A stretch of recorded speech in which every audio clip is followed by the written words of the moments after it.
After 22 years in the Marine Corps, Thomas came back to his hometown of Millfield with little more than his duffel bag and the memories of 4 overseas tours. The small town had changed in the decades he'd been gone. Coffee shops and fancy boutiques now lined Main Street, where family-owned hardware stores and diners once stood. Thomas didn't recognize this new version of his childhood home, and worse, he couldn't afford to live in it anymore. At 52, Thomas had hoped his military pension would provide a comfortable life back in Millfield. But housing prices had skyrocketed, and apartments that once rented for a few $100s now demanded thousands. After 2 months of staying on his cousin's pull-out couch, Thomas was growing desperate. It was a cool Tuesday morning when Thomas spotted the ad in the local newspaper. He almost missed it, tucked away on page 7 between notices for a church bake sale and a lost cat. The headline read, "Historic Hargrove Mansion available for $1. Thomas read the short paragraph twice, certain he was missing something. The city was selling the old stone mansion on the hill for just $1 to anyone willing to restore it. Of course, there was a catch. The buyer had to invest at least $150,000 in renovations within 3 years and follow historical preservation guidelines. For most people, this was an impossible task.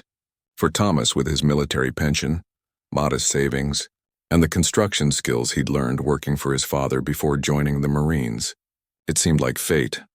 "You don't want that place," said the waitress at the diner when Thomas mentioned the ad. Her name tag read Betty, and deep lines around her eyes suggested she'd been serving coffee in Millfield for decades. "That house has been empty for almost 40 years for a reason." "What reason is that?" Thomas asked, sipping his black coffee. Betty shrugged. "Bad energy. The government used it for something back in the 70s. Nobody talks about it much." She wiped the counter with a damp rag. 3 different developers have tried to fix it up. All went bankrupt or just walked away. Thomas wasn't the superstitious type. After what he'd seen in war zones, an old empty house didn't frighten him. "I'm going to apply," he told Betty, leaving an extra $1 for her tip. The application process was surprisingly simple.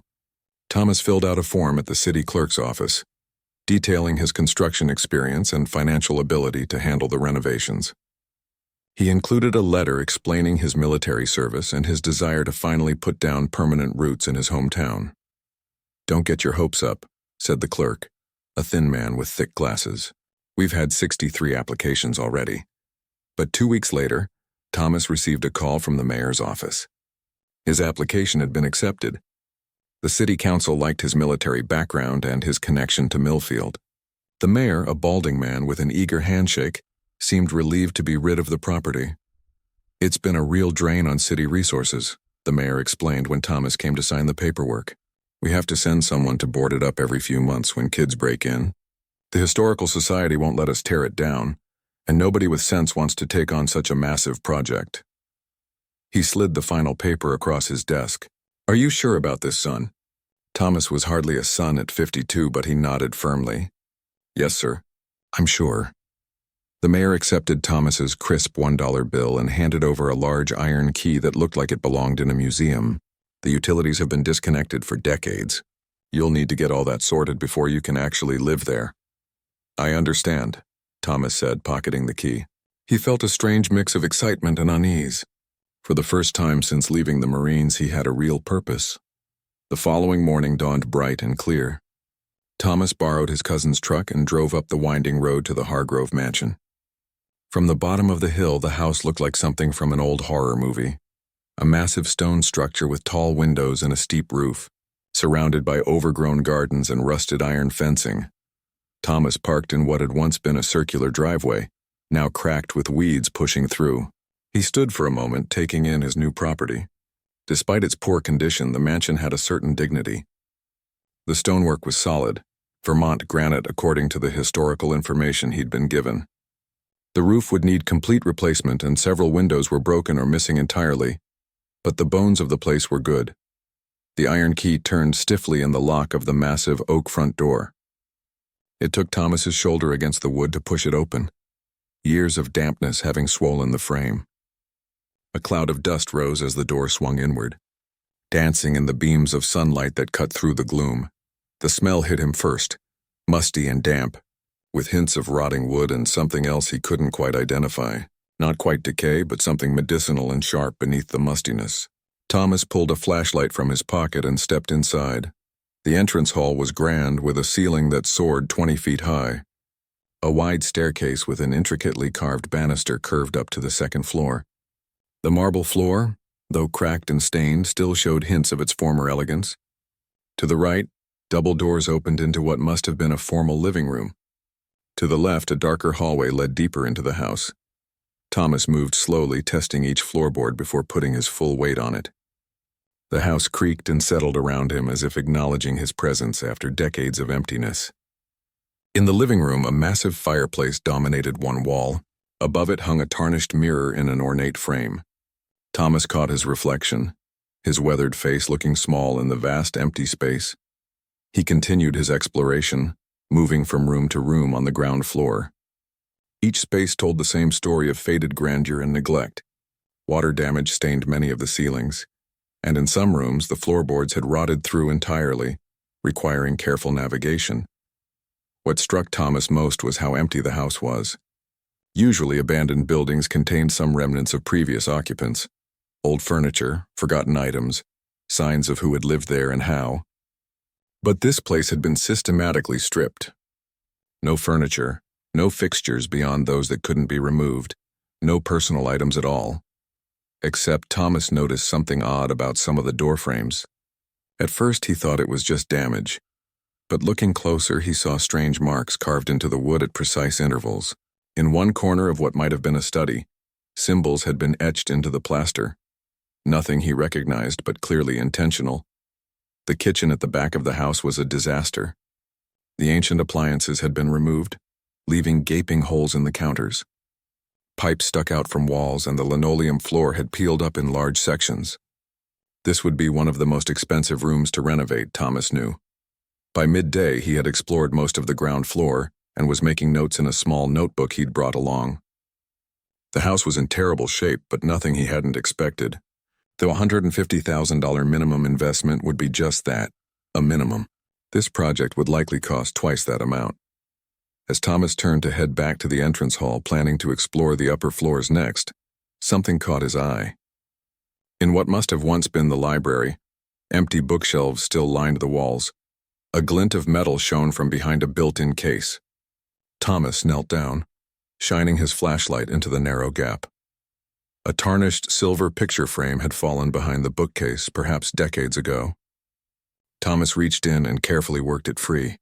The glass was cracked, but the photograph inside was intact. It showed a group of men standing in formation in what Thomas recognized as this very room, though it had been set up differently then. The men wore military uniforms, Vietnam era, Thomas could tell. Their faces were solemn, some looking directly at the camera, others gazing off to the side. Thomas turned the frame over. On the back, written in faded ink, were the words, Millfield Recovery Program, 1971-1974.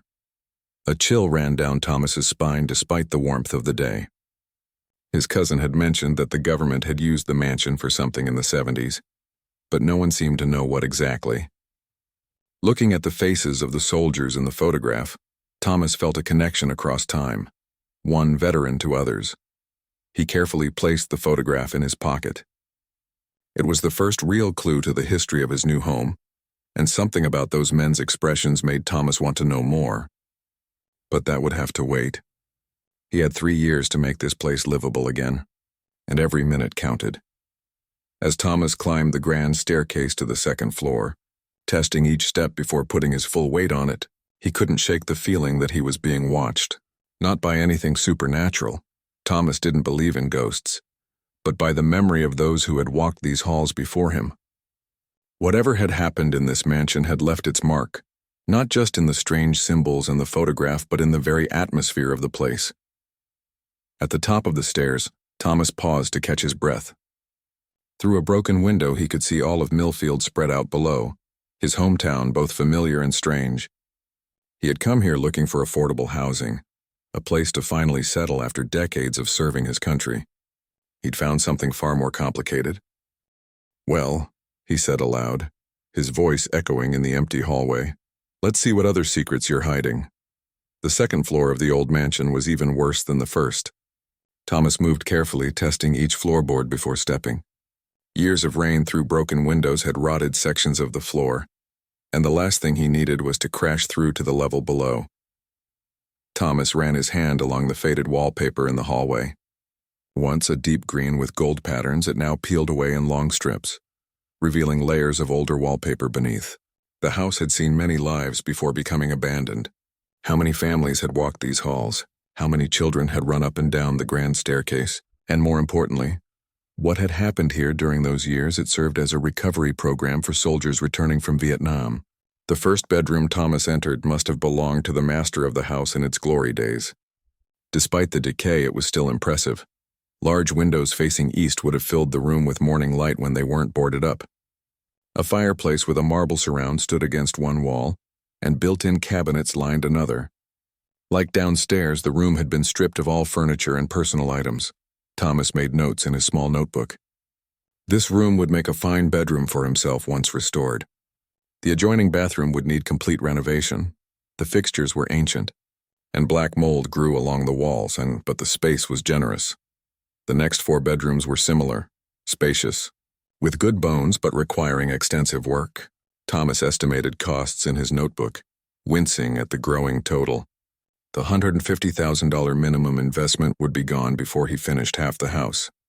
At the end of the main hallway, a narrower staircase led up to what must have been the servants' quarters in the original house. Thomas climbed carefully, noticing that these stairs were in better condition than many other parts of the house. They'd been reinforced relatively recently, with newer wood that hadn't suffered as much water damage. The 3rd floor was different from the rest of the house. The ceilings were lower, the rooms smaller and more uniform. But something else struck Thomas immediately. These rooms had been modified. The original doors had been replaced with heavier ones, each fitted with a small window of wire-reinforced glass. Some of the windows had bars on the inside. What the hell? Thomas muttered, shining his flashlight into one of the rooms. Inside was a single metal bed frame bolted to the floor. No mattress, just the frame. On the wall there were more of those strange markings he'd noticed downstairs, but here they were more numerous and deliberate. In the corner, a sink and toilet stood exposed with no privacy divider. The next room was identical. And the next? Thomas counted 12 such rooms along the hallway. In one, someone had scratched words into the wall beside the bed frame. 3 more days until they let me go home. Below it, in different handwriting, they're lying to you. A sick feeling grew in Thomas's gut. The photograph he'd found downstairs, Millfield Recovery Program, took on a more ominous meaning. These weren't hospital rooms. They looked more like cells. At the end of the hall, a larger room had been set up differently. Metal cabinets lined the walls, though they stood empty now. A drain was installed in the center of the floor. Heavy bolts in the floor suggested something large had once been anchored there. Thomas backed out of the room, his unease growing. Whatever had happened on this floor, it hadn't been simple recovery. The barred windows, the reinforced doors with observation windows, the beds bolted to the floors, it all suggested confinement rather than care. As Thomas descended to the 2nd floor again, he tried to make sense of what he'd seen. The Vietnam War had left many soldiers with what they now called PTSD, but back then had been labeled shell shock or combat fatigue. Was this some kind of treatment center? If so, why the cell-like rooms? Back on the 2nd floor, Thomas decided to check the east wing, which he hadn't explored yet. Unlike the rest of the house, a set of double doors separated this wing from the main hallway. They were made of heavy wood reinforced with metal bands. More concerning, they had multiple locks, not the kind you'd find in a family home, but serious institutional hardware. The doors were unlocked now, probably forced open years ago by curious teenagers or copper thieves. Thomas pushed them open, wincing at the loud creak that echoed through the empty house. The east wing was different from the rest of the mansion. The elegant architectural details found elsewhere, crown molding, decorative woodwork, ornate light fixtures, were missing here. Instead, the walls were plain, painted a pale institutional green that had faded with time. The floors were concrete rather than wood, and the ceiling was lower, giving the whole area a more oppressive feel. The first room Thomas entered appeared to have been some kind of reception area. A built-in desk faced the entrance, and behind it, rows of empty filing cabinets. Most of the drawers had been pulled out, their contents long gone, but in one, Thomas found a few waterlogged papers stuck to the bottom. He carefully peeled one free. The letterhead read Department of Veterans Affairs, Special Research Division. Most of the text was too faded to read, but Thomas could make out a few phrases. Experimental treatment protocol and volunteer participants. The next room made Thomas stop in his tracks.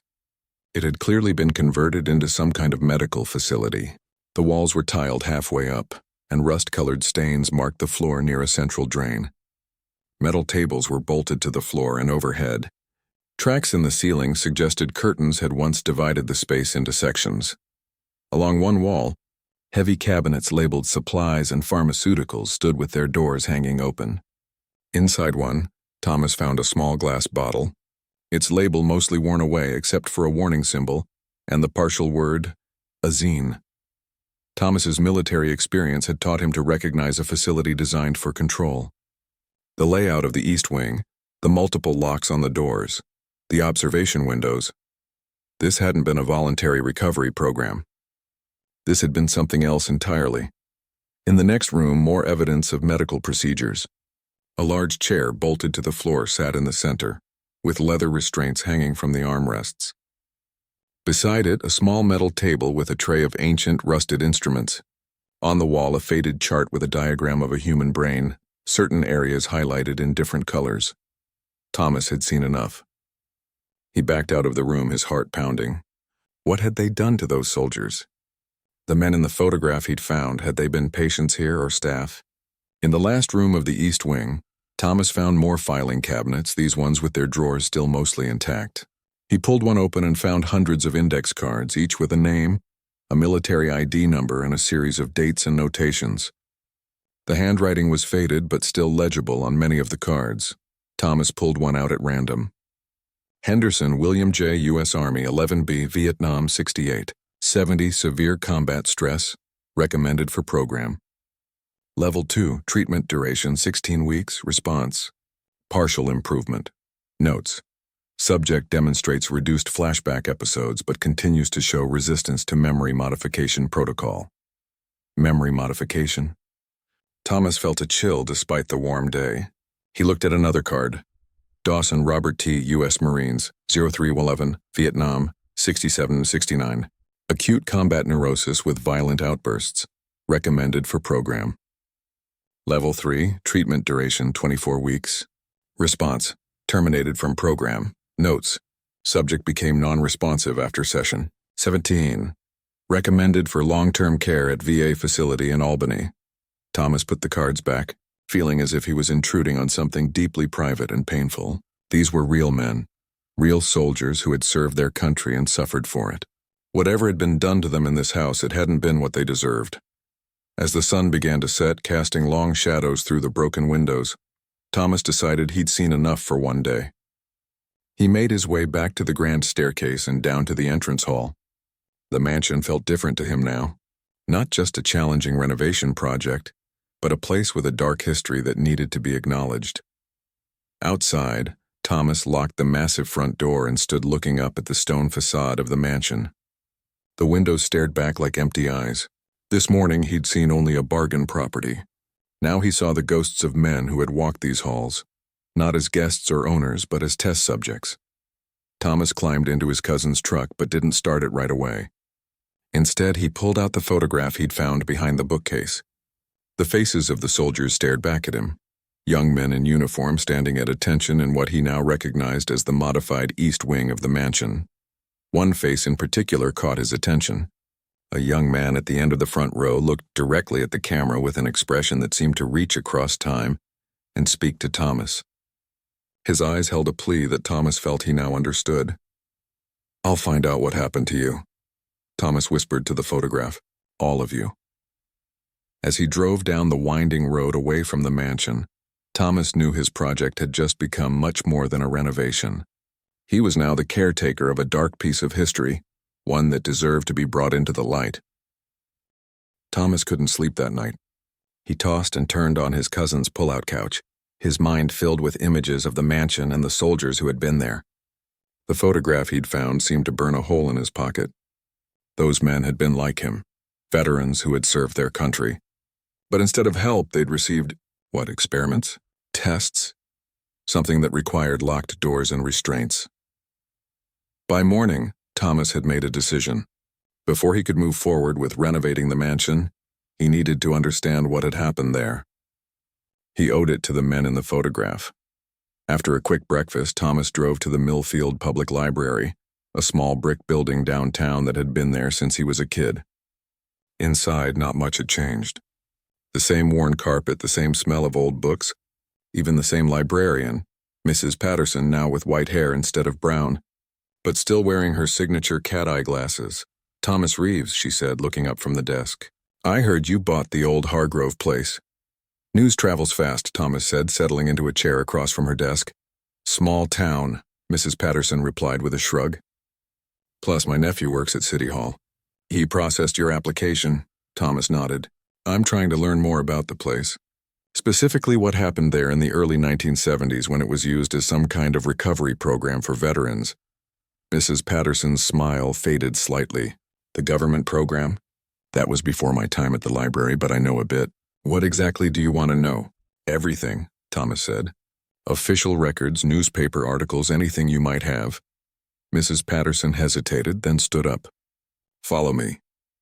She led Thomas to a back room where older records were kept. Metal filing cabinets lined the walls, and a microfiche reader sat on a dusty desk in the corner. Mrs. Patterson pulled out a small key ring and unlocked one of the cabinets.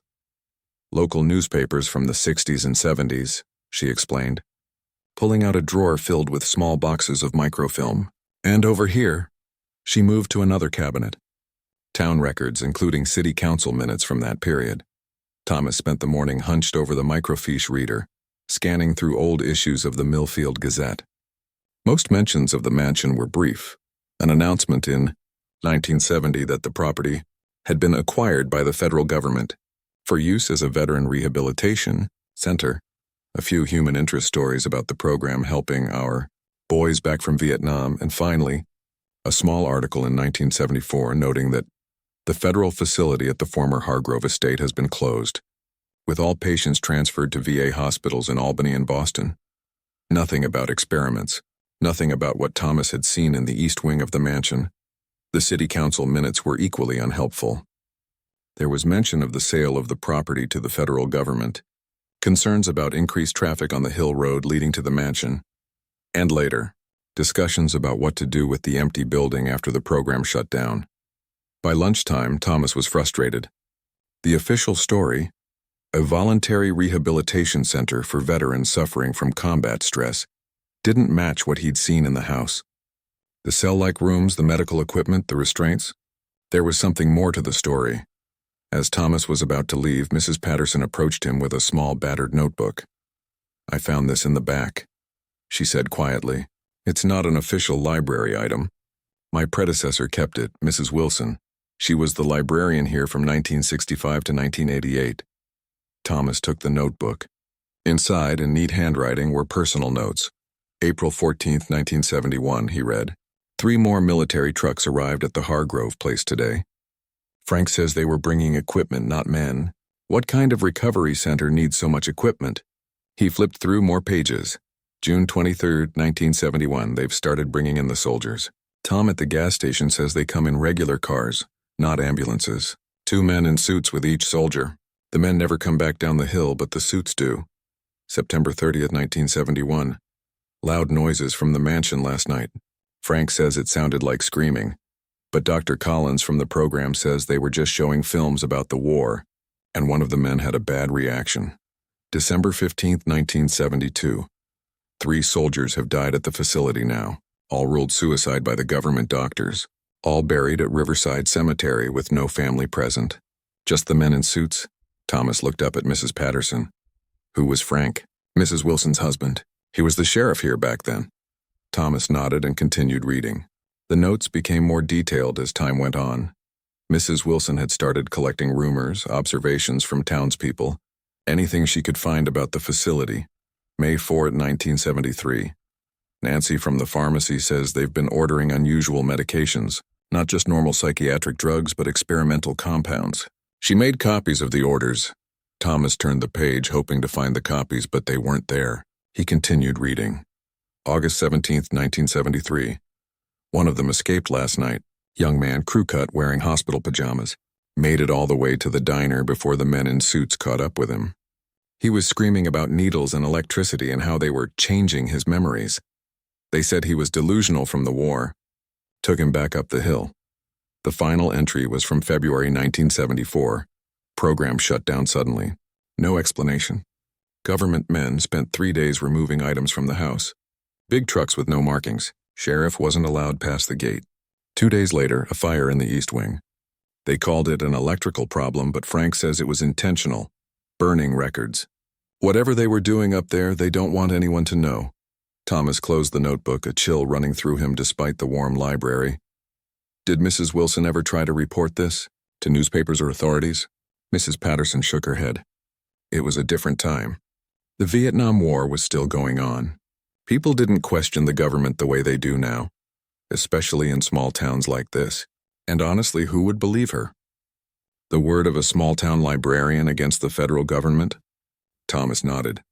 He understood all too well how power worked.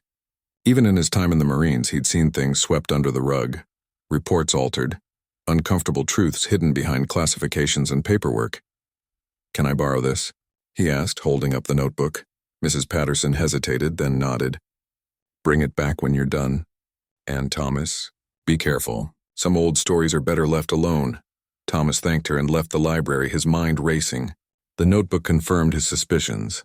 Something dark had happened at the mansion, something beyond regular medical treatment.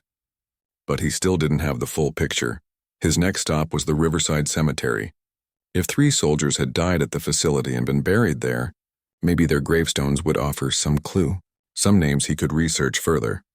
The cemetery was on the edge of town, a peaceful place with old trees and well-maintained grounds. Thomas spent an hour walking the rows looking for graves from 1972 and 1973. Finally, in the back section, he found what he was looking for. 3 simple markers, side by side with minimal information. John Doe unknown, March 12, 1972, May. He rest in peace. John Doe. Unknown, November 8, 1972. May.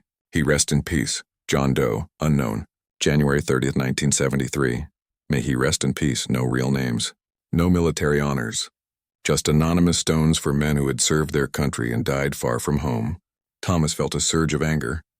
These men deserved better. They deserved to be remembered. As Thomas stood there, an old groundskeeper approached, leaning on a rake. You looking for someone specific? The man asked.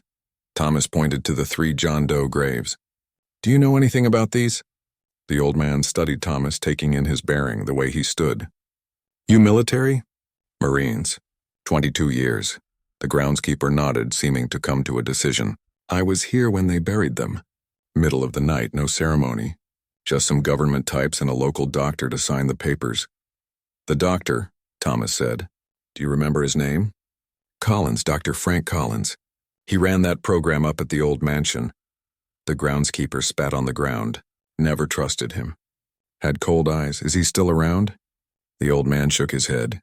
Died about 10 years back. His widow's still in town, though. Lives in that blue house on Maple Street. Thomas thanked him and headed back to his truck. He had a new lead now, Dr. Collins' widow. If anyone might know what really happened at the mansion, it would be the family of the man who ran the program. The blue house on Maple Street was small but well kept, with flower boxes in the windows and a neat garden. Thomas hesitated at the gate, wondering how to approach this. He couldn't just ask an elderly widow if her husband had conducted illegal experiments on veterans, but he needed to know the truth. Taking a deep breath, Thomas opened the gate and walked up to the front door. Before he could knock, the door opened, and an elderly woman stood there looking at him expectantly. You must be the young man who bought the mansion, she said. I've been wondering when you'd come. Thomas stood frozen on the doorstep. You've been expecting me? The elderly woman smiled, lines crinkling around her eyes. Word travels fast in small towns. I'm Helen Collins. Please come in.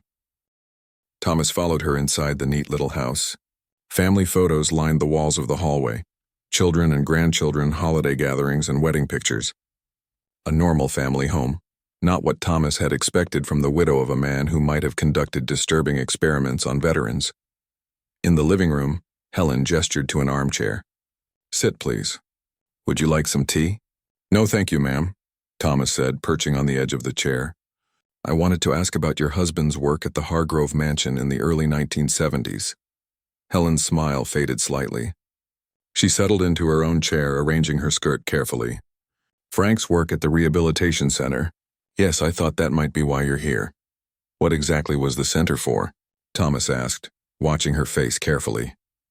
Helen was quiet for a moment, looking at a photograph on the side table. A young man in a doctor's white coat smiling broadly.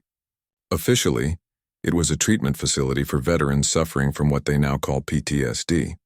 Back then they called it combat fatigue or shell shock. And unofficially? Thomas pressed. Helen's eyes met his. "You've been inside the mansion. You've seen the East Wing." Thomas nodded. "Then you know it wasn't just a treatment center." Helen sighed deeply. "Frank was a good man, Mr. Reeves, a good doctor. He served in Korea, saw what war did to men's minds. When he came home, he dedicated his career to helping soldiers. By experimenting on them?" Thomas couldn't keep the edge from his voice. Helen flinched. "It wasn't like that. Not at the beginning." She stood up and walked to a small secretary desk in the corner. From a drawer, she pulled out a leather-bound journal. "Frank kept this, his private thoughts about the program. I've never shown it to anyone, but maybe it's time someone knew the truth." She handed the journal to Thomas. The cover was worn smooth with age and handling. Inside, the pages were filled with neat, precise handwriting. "Frank started the program with the best intentions," Helen said as Thomas began to read. "The government came to him because of his research on trauma and memory. They wanted better treatments for the boys coming back from Vietnam. So many of them were suffering. Nightmares, flashbacks, unable to rejoin civilian life." Thomas read the first entry, dated January 1970. "Proposal accepted by DOD. Full funding for 5 years. Facility to be established in remote location, but near VA medical resources. Goal: development of rapid treatment protocols for combat stress reactions. Initial focus on memory reconsolidation therapy and targeted pharmaceutical interventions. Ethical guidelines established and approved by committee." He flipped through more pages. Early entries were clinical but hopeful. Discussions of treatment approaches, case studies of the first volunteers, optimistic reports of progress. But around mid-1971, the tone changed. New directives from Washington. Program focus shifting from treatment to resilience enhancement. Project Harbinger now attached to our work. Colin Richards arriving next week with new protocols. Not comfortable with direction, but funding threatened if we don't comply. Thomas looked up. What was Project Harbinger? Helen shook her head. Frank never fully explained it to me. Something about making better soldiers. Men who wouldn't break down in combat. They weren't just trying to treat trauma anymore. They were trying to prevent it by making men who couldn't feel fear or guilt. Thomas felt sick. He'd seen similar thinking during his own military career. The constant push to create better warriors, often with little regard for long-term human costs. He continued reading. The entries grew darker as time passed. Patient 17 responding well to treatment combination C. No recall of traumatic event after session 5. Side effects, persistent headaches, temporary disorientation. Richards pleased with results. Call Richards insisting on accelerated testing of Protocol D despite my objections. Ethical concerns overruled by Pentagon directive. Patients no longer permitted to leave facility during treatment cycle. First fatality today. Patient 23 suffered cardiac arrest during combined electrical chemical treatment. Official report will cite pre-existing condition. God forgive me. Thomas closed the journal, unable to read more. 3 men died at that facility. They're buried in Riverside Cemetery as John does. Helen nodded, tears in her eyes. Frank was devastated. He tried to stop the program, threatened to go public. That's when they pushed him out. Brought in a new doctor who would follow orders without question. What was his name? The new doctor? Wilkins, Dr. James Wilkins. Helen's face hardened. A monster in a lab coat. He didn't see the men as patients, just test subjects. After Frank left, things got much worse. The men weren't volunteers anymore. They were brought in from VA psychiatric wards, men who had no family to ask questions, men already suffering from severe trauma who couldn't defend themselves. Thomas thought of the cell-like rooms on the third floor, the restraints in the East Wing. And no one stopped this? No one reported it? Helen laughed bitterly. To whom, Mr. Reeves? This was a classified government program during wartime, Frank tried. He sent letters to his congressman, to medical ethics boards. He was threatened with prosecution under the Espionage Act. They said he'd go to prison for treason if he talked. What finally shut it down? Helen was quiet for a long moment.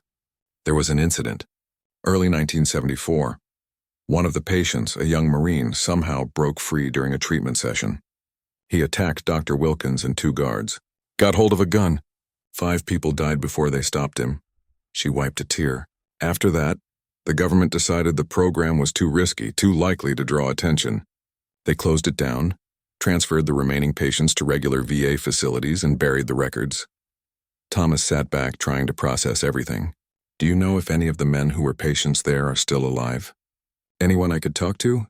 Helen hesitated, then stood again and went to a small address book on her desk. Frank stayed in touch with a few of them, the ones from the early days when the program was still legitimate treatment. Most have passed on now, but there's one. She wrote an address on a slip of paper. Richard Winters. He lives about 30 miles from here. He was one of the first patients before things went bad. Frank helped him get proper care after the program shut down. Thomas took the paper. Thank you, Mrs. Collins. I appreciate your honesty. Helen looked at him intently.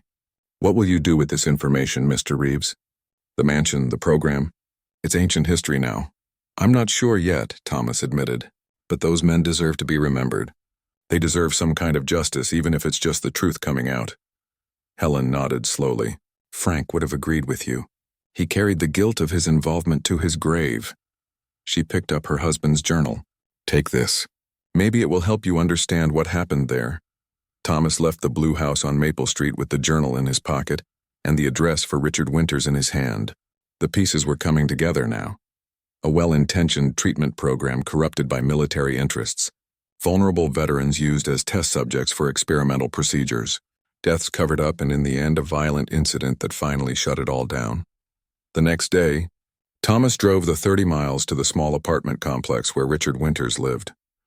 It was a modest place, clearly designed for seniors on fixed incomes. Thomas found the right apartment and knocked on the door. A minute passed before the door opened. The man who stood there was in his 70s, thin and stooped, with a shock of white hair. But his eyes were sharp and alert, taking in Thomas with a quick, assessing glance. Mr. Winters? Thomas asked. My name is Thomas Reeves. I'm a veteran too, Marines. I recently bought the old Hargrove Mansion in Millfield, and I'm trying to understand what happened there in the 1970s. Helen Collins gave me your address. She thought you might be willing to talk to me. Winters stared at Thomas for a long moment, his face unreadable. Then he opened the door wider. I've been waiting 50 years for someone to ask, he said. Come in, Marine. It's time somebody knew the truth. Richard Winters' apartment was small but immaculate. Military precision showed in every corner. Books aligned perfectly on shelves, cushions at exact angles on the couch, not a speck of dust anywhere. A shadow box on the wall displayed a Purple Heart and bronze star. Below it hung a faded photograph of young soldiers, arms around each other's shoulders, squinting in bright sunlight. Vietnam? Thomas asked, nodding at the photo. 1968, Winters confirmed. Khe-san, 2 weeks after that picture, half those boys were dead. He gestured to a chair. Sit, you want coffee? Yes, sir. Thank you. Winters moved to the small kitchen, his left leg dragging slightly. Thomas noticed other signs of old injuries.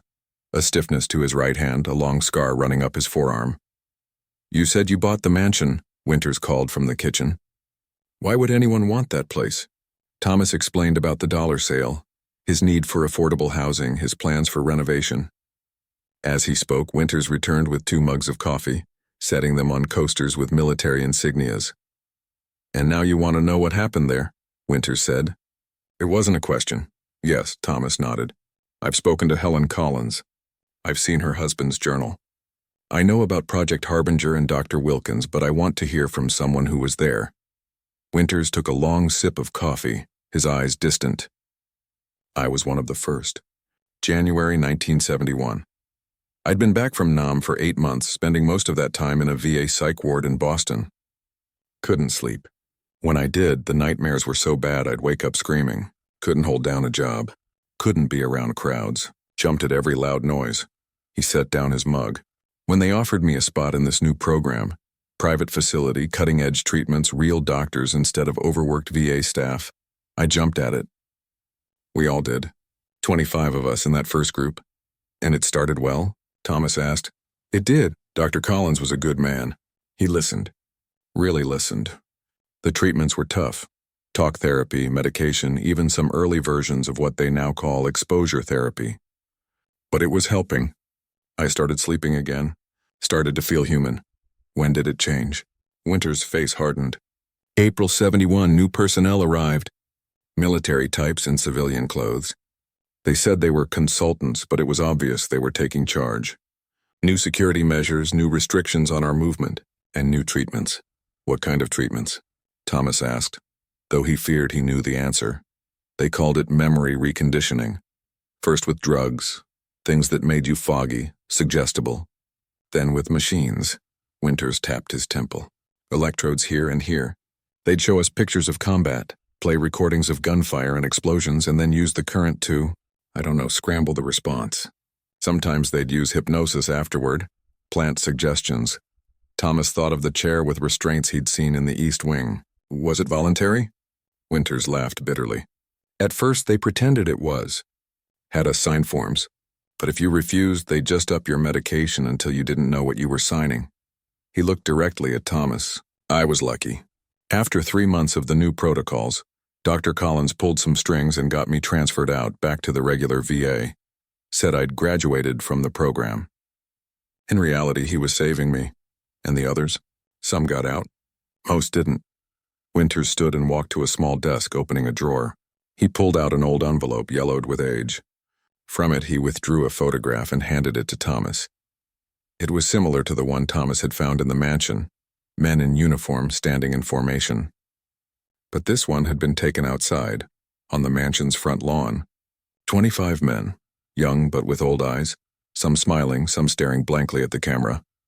The original group, Winters said, first day at the facility. January 15, 1971.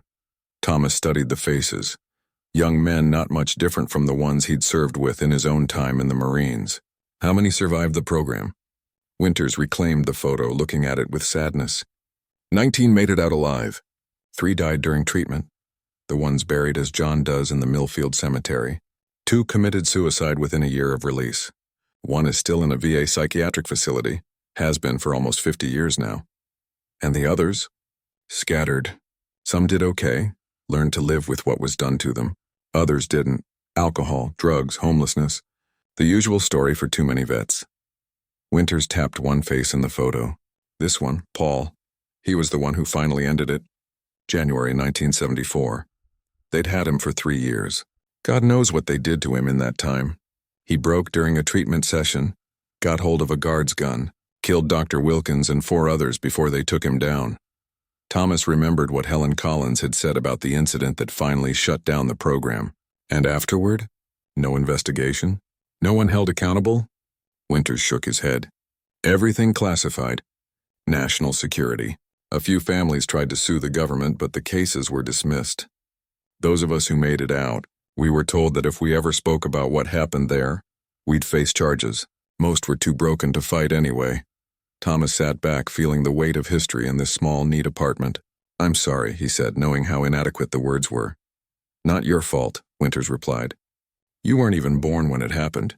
Still, Thomas said, as one veteran to another, I'm sorry our country did that to you. They sat in silence for a moment. 2 men from different wars united by the common bond of service and the knowledge of what governments can do in the name of security. Finally, Thomas asked, would you be willing to tell your story publicly? If I found a way to make what happened at the mansion known? Winters considered the question. Most of the men who gave those orders are dead now. The ones who aren't are old men like me. What would be the point? The truth, Thomas said simply, and making sure something like this doesn't happen again. Winters looked at the photograph one more time, then handed it to Thomas. Keep this. Do what you think is right. Most of the men in this picture are gone now, but maybe their story should live on. Thomas returned to Millfield that evening with Winter's photograph, Dr. Collins's journal, and Mrs. Wilson's notebook. Pieces of a dark puzzle finally assembled into truth. As he drove up the winding road to the mansion, he saw the old stone building with new eyes. Not just a cheap property to renovate, not just a project, but a place of suffering that deserved to be remembered. For the next week, Thomas didn't work on renovation plans. Instead, he compiled everything he had learned: the photographs, journal entries, Mrs. Wilson's observations, Winters's testimony.